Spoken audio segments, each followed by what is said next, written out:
ఇప్పుడు నువ్వు ఒకటి చెప్పు నాకు, నీకేం కావాలి? బాబు నా పెద్ద కొడుకు పని చాలా దారుణంగా ఉంది.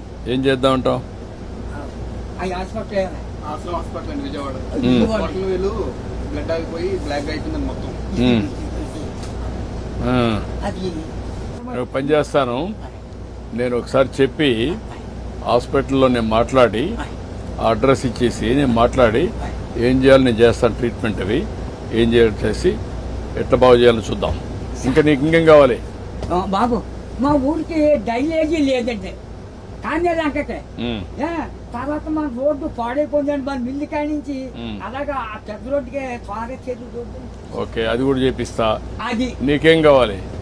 ఇంకో బాబు చిన్న రోడ్డు మా పాకల కాడి నుంచి చేపల చెరువుకి వెళ్ళిందండి. ఇప్పుడు నీకు ఆ పాకలే ఉంటావా లేకుంటే ఇల్లు కట్టుకుంటావా? ఇంటికాడే ఉంటాను. ఆ పాకే పర్వాలేదా, ఆడేమన్నా పర్మనెంట్ ఇల్లు కట్టుకుంటావా? అక్కడండి డబ్బులు కావాలా? నేను కట్టిస్తే కట్టుకుంటావా? ఓకే, నేను ఇల్లు కట్టిస్తా నీకు. బాబు తొందరలోనే ఇల్లు ఒకటి వస్తుంది, నువ్వు చెప్పిన పనులు అవుతాయి, అబ్బాయి ఆరోగ్యం నేను చూసుకుంటా, నువ్వు ఆనందంగా ఉండు.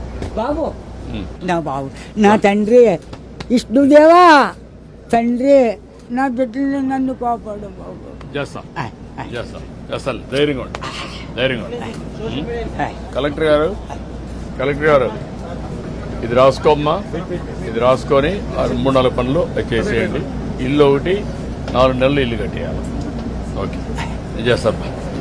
ఓకే, ధైర్యంగా ఉండి చేస్తాను.